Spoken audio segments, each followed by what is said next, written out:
Welcome to another episode of the Julius Ruschel podcast. This is part 2 of my deep dive into the psychological unravelling of Western civilization. In part 1, Why Western Civilization Lost Its Mind, I explored the psychological pressures that are pushing society into dysfunction and chaos as all the civilizing forces that keep our feral human nature in check begin to break down. In this second part of the essay, Brain Games, I will explore the many strange ways in which our brains work, which, when overlaid on the emergent political, institutional, and social crises that are enveloping civilization, explain many of the bizarre behaviours that are boiling out of society.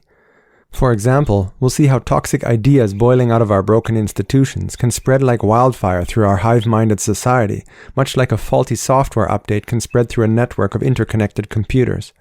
We'll also explore our instinctive tribal nature and the implications of the Asch Conformity Experiment that reveal how easily we succumb to groupthink.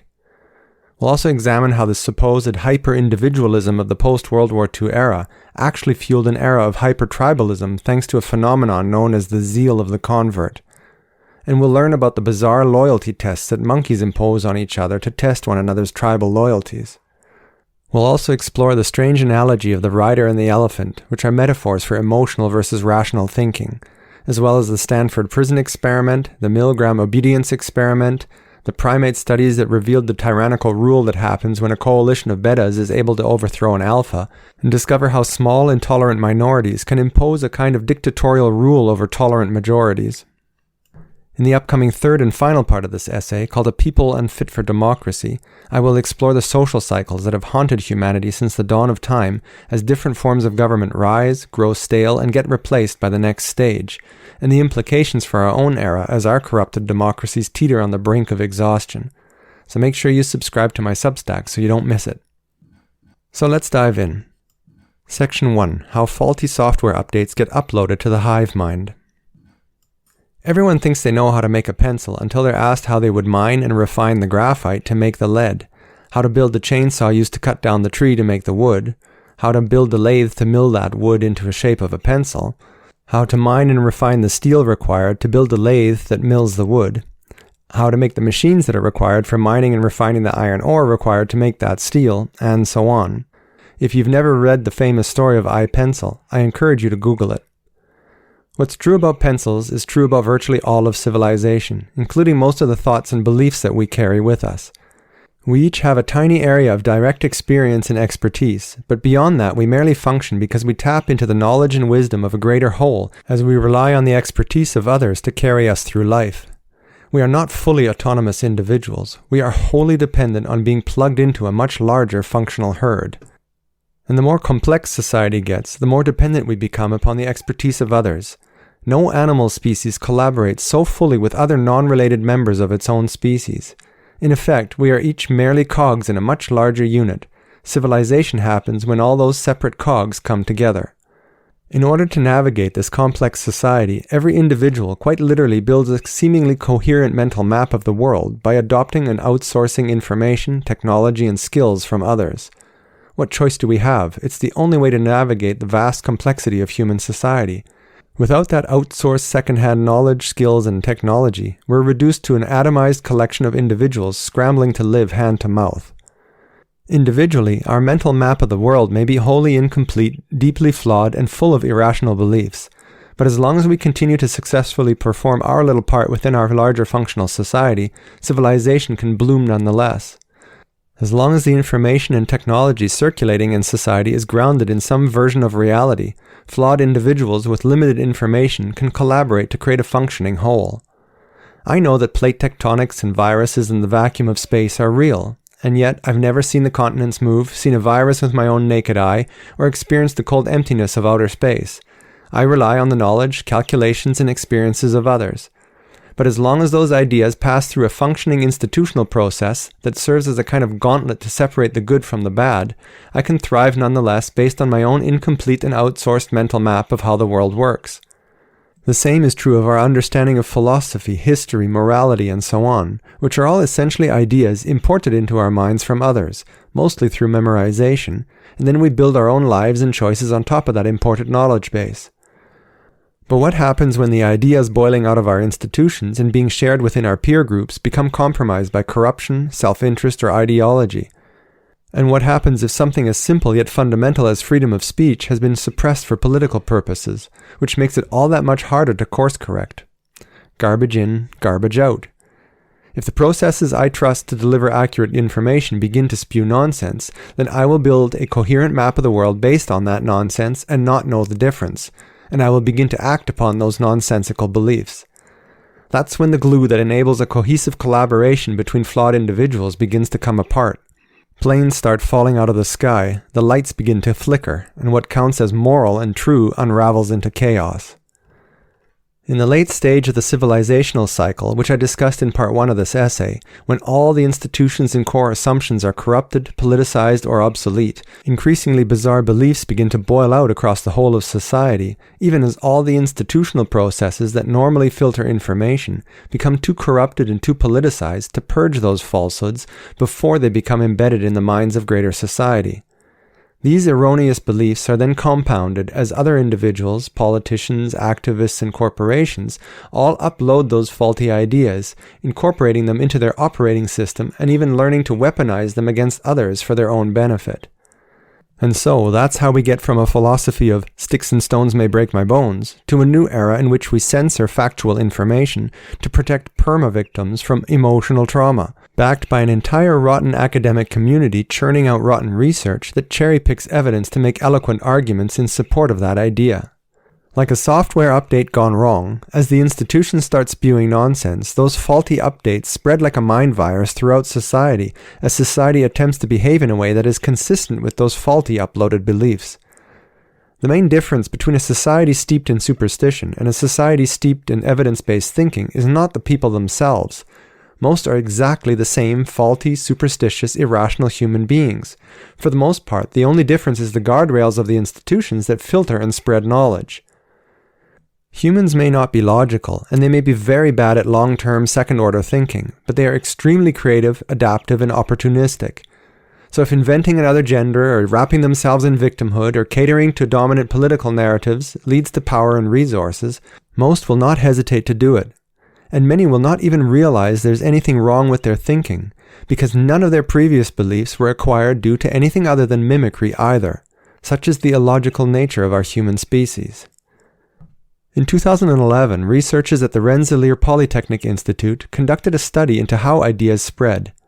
They discovered that when just 10% of the population holds an unshakable belief, their belief will always be adopted by the majority of the society. In other words, once an idea, good or bad, reaches 10% penetration of the population, that's the tipping point for when that idea goes mainstream. A few quotes from the linked article tell a damning tale. When the number of committed opinion holders is below 10%, there is no visible progress in the spread of ideas. It would literally take the amount of time comparable to the age of the universe for this size group to reach the majority. But once that number grows above 10%, the idea spreads like flame. As true believers began to converse with those who held the traditional belief system, the tides gradually and then abruptly began to shift. In general, people do not like to have an unpopular opinion and are always seeking to try locally to come to consensus. What this study reveals is that most people essentially outsource their thinking by observing and mimicking the ideas that are most forcefully defended by those around them, even as they are firmly convinced that they adopt these ideas after a rational weighing of the facts. The power of the hive mind is very, very real. It's a reality about our human nature that's easily weaponized by bad actors because it means that a very vocal and well-funded campaign inside a small population can very easily mainstream new ideas. It's not an accident that radical new ideas often originate on university campuses, where students are especially vulnerable to groupthink due to their age and the social pressures inside those institutions. This makes the university a high payoff focal point for activist groups looking to inject ideas into a small population, which then carries these ideas out into the wider population, into corporate workplaces, into politics, and into the media.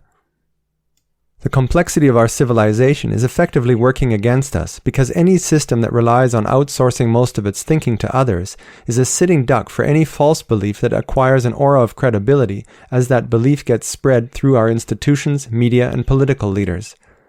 I remember a particular incident in which someone told me to my face that they're not interested in looking at dissident evidence because they've chosen to trust the experts showcased in the media, because to do otherwise would be too destabilizing and would leave them without any anchors upon which to base their beliefs. In other words, if you can't trust the institutions and the experts, then who do you trust? It's actually a perfectly logical position to take, even if it leads to absurd consequences, because it's simply not possible for any individual to navigate all these complex ideas, technologies, and systems on their own. So if we abandon our trust of the experts and institutions, we are left completely rudderless. By consequence, those who trust the experts during an unraveling era are hopelessly led astray and are left trying to rationalize the most bizarre absurdities as they faithfully mimic ever more irrational beliefs and adopt ever more illogical ideas. Yet, they stick together as a kind of pack, united in their trust in broken institutional processes, which give them the upper hand in the culture wars to continue driving the herd towards ever greater insanity. Meanwhile, the dissenters may have figured out that all the institutions are rotten, but they face another problem which makes it difficult for them to unite to turn the tide. To whom do you give your trust if you no longer trust the institutions or any of the gatekeepers of the scientific and regulatory processes? To a limited degree, we can take greater responsibility for educating and informing ourselves, but in a complex world that will only get you so far. As dissenters stop trusting the experts, they are left to unravel into disarray as they begin to cast about or invent explanations for how the world works in the absence of institutional filters that provide guardrails for their thinking. That's how you got to the bizarre situation during COVID when, in the flurry of competing dissident information, some dissidents became simultaneously convinced that the COVID virus never existed and was merely a rebranded flu season, yet also firmly believed that the COVID virus was a bioweapon designed to depopulate the planet. Both obviously cannot be true, yet I remember interacting with quite a few people during the height of the COVID madness who took both opinions at once, or alternated between them depending on which social media headline they were reacting to. And so, without the grounding influence of functional institutions, the dissenters fall prey to superstitions, tribal beliefs, and countless charlatans offering alternate explanations that sound plausible to ears with little first-hand experience with a topic. Over time, they unravel into bitter internal wars as the fighting begins over who is right and who is wrong, with the loudest, most attention-seeking voices with the most impressive credentials, or the most attention-grabbing headlines, tending to dominate the debate, irregardless of whether they actually have a clue. Without institutions to structure our thinking and to force us to follow a disciplined and methodical process by which to observe, gather evidence, and think through problems, society is left utterly rudderless and vulnerable to lies, half-truths, and superstition, regardless of whether you still trust the experts, or whether you're among the ranks who have woken up to the fact that the experts can no longer be trusted.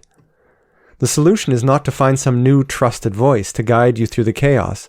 There's no such thing as an infallible prophet. The solution is to begin restoring the institutions by rooting out the corruption and conflicts of interest, realigning the incentives, and reviving the core principles like freedom of speech that once made these institutions work as a truth-finding process in spite of our flawed human nature. As Professor John Ioannidis explained in his famous 2005 essay, Why Most Published Research Findings Are False, scientific research has become so sloppy and with outcomes frequently massaged to suit the biases of whoever issues research grants that there is less than a 50% chance that the results of any randomly chosen scientific paper are true. But the hive mind gobbles it all up even as all the rot is weaponized and bent to serve all sorts of political agendas. The only way to fix this is either to gut those institutions to turn back the clock to a time when they were less politicized and less infested with corruption and ideology, a likely hopeless endeavor, or, more realistically, to start building new parallel institutions which will hopefully, in time, replace the defunct institutions of our era. To save society from tribalism, irrationality, and superstition, you have to start by rebuilding the guardrails of civilization itself, beginning with the institutions and culture. Section 2. Tribalism on steroids. From our earliest beginnings, humans have always been herd animals. Membership in the tribe is and always has been essential to our survival in order to share resources, information, skills, and work tasks within our tribal family, and as a means of defense against other hostile tribes. Our effort to build large civilizations that demand cooperation between large numbers of people who are not directly related through family ties has only reinforced those herd instincts. If we cannot blend our individual identities into a larger collective hive-mind mentality, civilization becomes impossible. But the trouble with being part of a tribe is that you also have to, by necessity, sacrifice some of your autonomy and independent thinking in order to belong. Groupthink leads to agreeable social harmony within the in-group while making your group extremely resistant to attack from out-groups. By contrast, rugged individualism leads to non-stop friction between the disagreeable individual members of the tribe. And it causes large, strong tribes to fracture into many smaller, more vulnerable tribes that can be picked off by their larger, hostile neighbors. In other words, evolution itself has consistently favored those who can lose themselves to groupthink while consistently burning the witches that fall out of line. In 1951, the Asch Conformity Experiment set up a series of deceptively simple experiments in which a group of test subjects were asked to compare a reference line to a choice of 3 lines of different lengths, and asked to compare which line was the same length as the reference line. Simple, right? Not so fast. The dirty trick underpinning the experiment was that it was carried out in a large group, with each participant asked in turn for their answer. But in reality, most of the participants were actors. And after the first few rounds, these actors began to give the same wrong answers in order to force the real test subjects to have to choose between the evidence that they could see with their own eyes versus maintaining conformity within the group. This sneaky test revealed that only around 25% of people are consistently able to resist groupthink. 75% of society succumbs and will override the evidence that's right before their eyes, even with something as simple as lines on a piece of paper, in order to adapt to the answer given by the rest of the group. Some just bite their tongue and go along with the herd to get along. But more frightening is that many completely deceive themselves into believing that the wrong answer is actually correct because the rest of the group said so, simply because it's too psychologically painful to be out of sync with group opinion.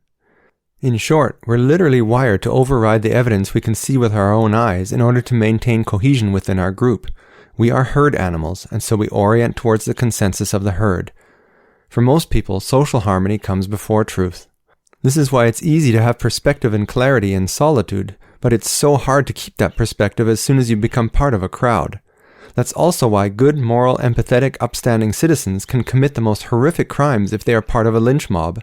This aspect of our human nature makes us very, very hackable.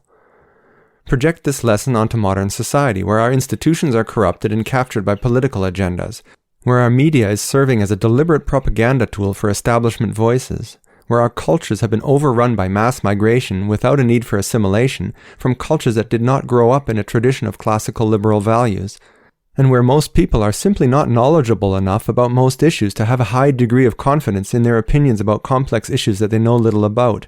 It's a combustible recipe for runaway groupthink.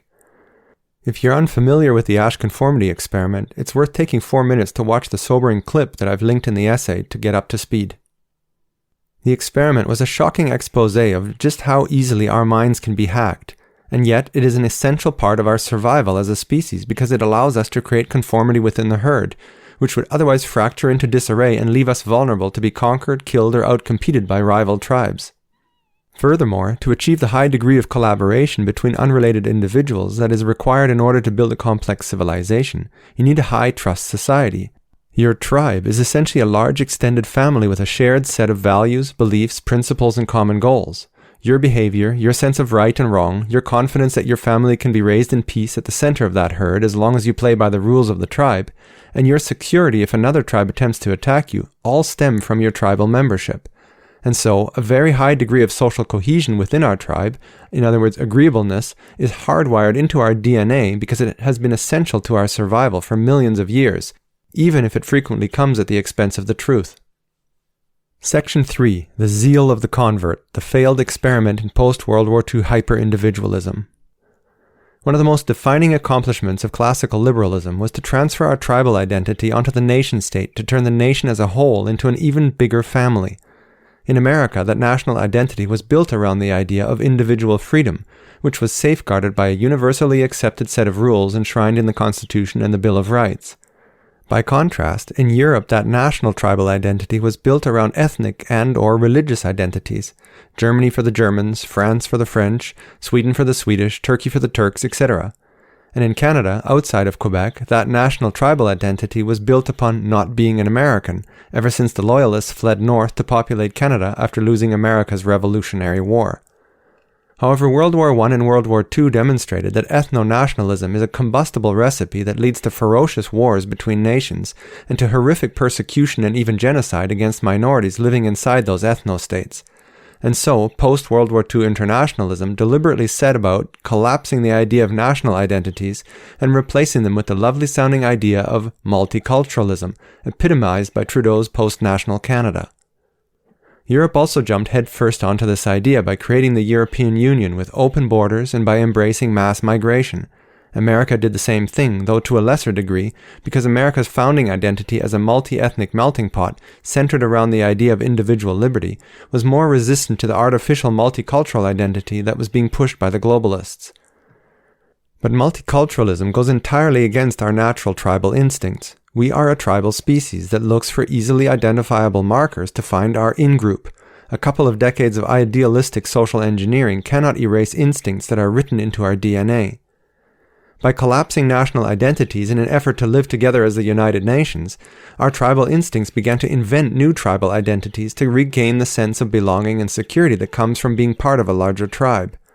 Contrary to popular beliefs, post-nationalism didn't create an individual identity crisis. On the contrary, we simply pivoted to new identities and invented new tribes to fulfill that same underlying instinct to belong to a larger family.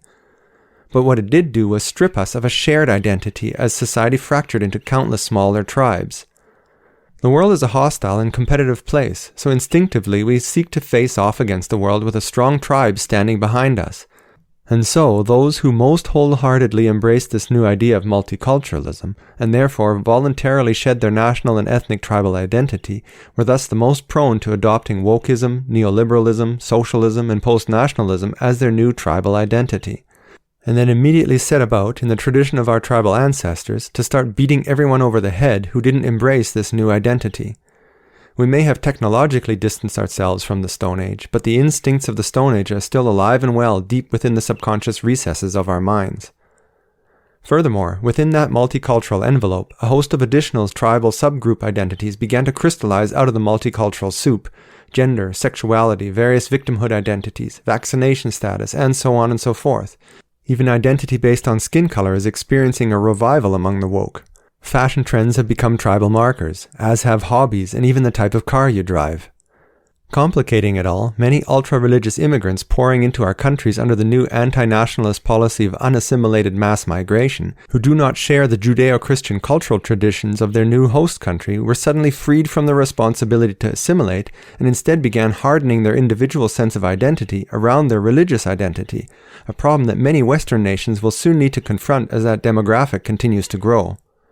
And, while politics once came secondary to national identity, in a post-national world that stripped away national identity, tribal identity based on political allegiance became increasingly important to the point where it now hangs over everything, an explosive recipe for massive civil unrest. We typically think of the 20th century as the era of hyper-individualism, yet in reality it was anything but. In reality, it was an era of fracturing tribal identities as society splintered into countless micro-tribes. The pressure to conform to your microtribe was immense, but were you a jock or a nerd, an it girl or a trad, and are you a Republican or a Democrat? Just because we were free to choose our own identities didn't reduce the likelihood that we'd become less tribal. In fact, by virtue of choosing our tribes instead of being born into them, our tribal identities arguably became 1,000 times more important than they ever were before. By choosing our own identities, we inadvertently tap into our emotions as we make our choice, which makes us much more emotionally invested in our tribal identities. When we are born into our tribal identities, we are much less likely to obsess about it. The convert has always been the most passionate believer.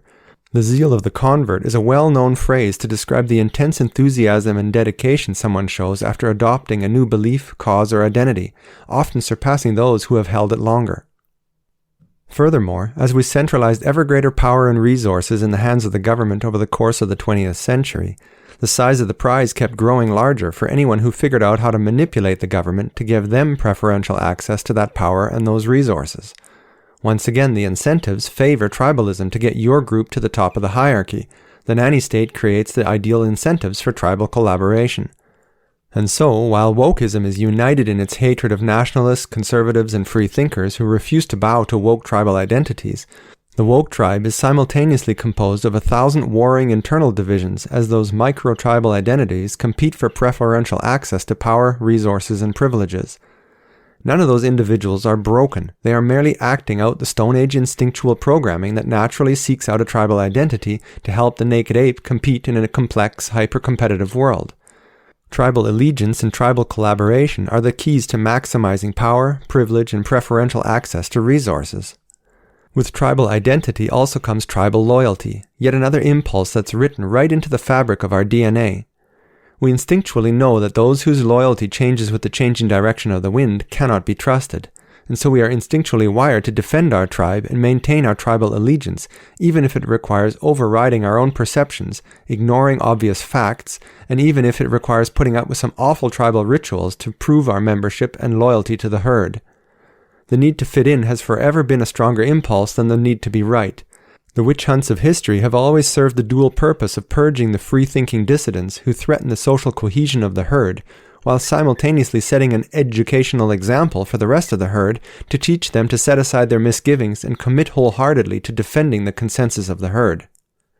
As an aside, in his book Games, Primates, Play, professor of psychobiology Dario Maestrapiri describes the never-ending loyalty tests performed by capuchin monkeys who will walk up to their favorite social partners, stick a finger up their partner's nose, sometimes for several minutes, and wait for a reaction. If the relationship is good, nothing will happen, but if the partner has lost some of the initial enthusiasm about the partnership, the annoying monkey will get smacked. They also torture their favorite coalition partners by pulling hairs from their faces, biting their ears, or sucking their fingers or toes. Much of what we see going on in our fractured hyper-tribal modern society fits this mold of bizarre social signals designed to serve as tribal loyalty tests. Much like cults have always performed bizarre rituals to help reinforce in-group bonds and clearly identify out-groups. These bizarre emergent rituals are complex, never-ending loyalty tests designed to sort friend from foe, not altogether different from the capuchin's finger that gets thrust up your nostril to easily identify whose side you're on. Those of us who failed to take the vax, refused to wear the masks, refused to play pronoun games, refused to fly the current flags to signal our support for whatever is the current thing, or refused to express outrage in support of the right causes, we have all outed ourselves as traitors to the tribes. We have marked ourselves as suspect, probably for life. The tribal identifiers and loyalty tests are everywhere. Climate hysteria, Trump derangement syndrome, COVID hysteria, saving Ukrainian democracy, the Palestinian victimhood narrative, the elbows up movement in Canada, Black Lives Matter, the Canadian land acknowledgements, the trans agenda, pronouns, the Me Too movement, crypto speculation, and so on. They're all complex tribal markers. None of these issues stand up to the facts, but they've all evolved into tribal loyalty tests and tribal social signals designed to signal our tribal identities and defend our reputations within our tribe. As long as this hyper-tribal ecosystem persists, any new factual piece of evidence that emerges to challenge the cult-like beliefs of the tribe is an attack on the integrity and cohesiveness of the tribe itself. Even the witch hunt is ultimately the tribe seeking to preserve its cohesion against the independent thinkers whose influence threatens to tear the tribe apart. Do you admit the CBC News is lying to you only to condemn yourself as an outcast? Or is it easier to simply suppress the conflicting information, like in the Asch Conformity Experiment, to convince even yourself that line A is the same length as the reference line because everyone else in the room says it is so? The stakes couldn't be higher when breaking with conformity leads to social death or to the destruction of decades of time and money invested into careers. In our hyper-tribal political era, even the justice system has now been captured and is being used to reinforce those tribal rituals, with increasingly harsh criminal sentence being imposed on those who veer into wrongthink. Your neighbor wasn't stupid for believing for 4 years that Joe Biden's mind was sharper than a tack, even as Joe was stumbling to read a coherent sentence off the teleprompter. Your neighbor was trapped in a perfectly rational unconscious calculation about tribal loyalties and the desire to protect her own reputation within the herd. That internal psychological pressure allowed her brain to rewrite the perception of reality to avoid falling out with her tribe. This psychological pressure to conform with one's tribe is so intense that many of those who participated in burning witches in the 17th century genuinely came to believe that they had seen their neighbors ride broomsticks because their own brains had tricked them into believing it to be so in order to fit with society's expectations and avoid the wrath of the Inquisition. And so it is with all the other current things that defy all evidence but tap into our tribal loyalties. Our perception of reality and even our memories are so moldable that entirely false yet extremely vivid memories of events that never happened can become implanted in the mind through counseling and social pressures, a fact that was exposed after the satanic daycare moral panic in the 1980s when overzealous therapists, social workers, and investigators used suggestive interviewing techniques on children, and in doing so unintentionally planted completely false memories in their heads, which then led to very real criminal prosecutions of their innocent abusers. To fit in with our herd requires us to deny reality and believe the false narratives. That's human nature. And the more tribal society becomes, the more pervasive these alternative realities and evidence-defying narratives become. We are swimming in a sea of zealous true believers for whom tribal loyalty has become everything. Tribe over truth is real. Without that small subset of independent thinkers who resist that pressure, our tribal minds would make progress impossible, as the tribe's groupthink and suspicion-riddled thinking would soon lead the entire tribe to throw itself off some proverbial cliff, like the Xhosa cattle-killing movement did in the 19th century, which I described in part 1 of this essay. And yet, without that hive-mind mentality to bind us together, which the Asch Conformity Experiment seems to suggest includes around 75% of us, society would lack the cohesiveness required to prevent tribes from unraveling into internal chaos. We wouldn't be able to build big enough harmonious tribes to defend ourselves from other hostile tribes, and we wouldn't be able to sustain the complex long-term collaboration that is required to build large, stable civilizations. However, by dismantling nationalism and trying to impose a post-national identity onto post-World War II society, we unleashed an intense and growing wave of rabid tribalism and plunged society into a civilization-destroying cycle of internal tribal wars and witch hunts. Our ill-fated attempt to try to turn the globe into the United Nations set us on a dangerous path to tribal chaos, witch hunts, conflict, and war. And until we begin to rebuild a new national identity around which to anchor society, that chaos is only likely to continue to get worse. Section 4. The Rider and the Elephant. Rational versus Emotional Thinking. Most people are firmly convinced that they are conscious, rational, and logical thinkers. And sometimes, on rare occasions, if we are separated from the herd for long enough and become comfortable with our own solitude, sometimes we even briefly succeed. But rational conscious thinking is a very recent development in our evolutionary history. Our prefrontal cortex, where conscious thinking happens, is essentially a recent add-on. Most of our thinking happens at the subconscious level, in the older limbic system, the emotional, intuitive, and instinctive part of the brain, which is driven by primal urges and emotions. As psychologist Jonathan Haidt so eloquently explained in his analogy of the rider and the elephant, we think the rational conscious part of the brain, the rider, is in charge, when in reality it's the subconscious emotional part of the brain, the elephant, that's actually making most of our decisions for us at a subconscious level, with our rational brain then doing the mental gymnastics to rationalize whatever the elephant wants. Most of the time, the rider isn't actually in control. He's merely finding ways to rationalize why the elephant is stampeding in whatever direction it currently wants to go. This concludes the free preview of this podcast. To hear the complete episode, I invite you to sign up for a paid subscription on my Substack. My essays and podcasts are 100% supported by people like you. Thanks for listening to the Julius Rochelle podcast.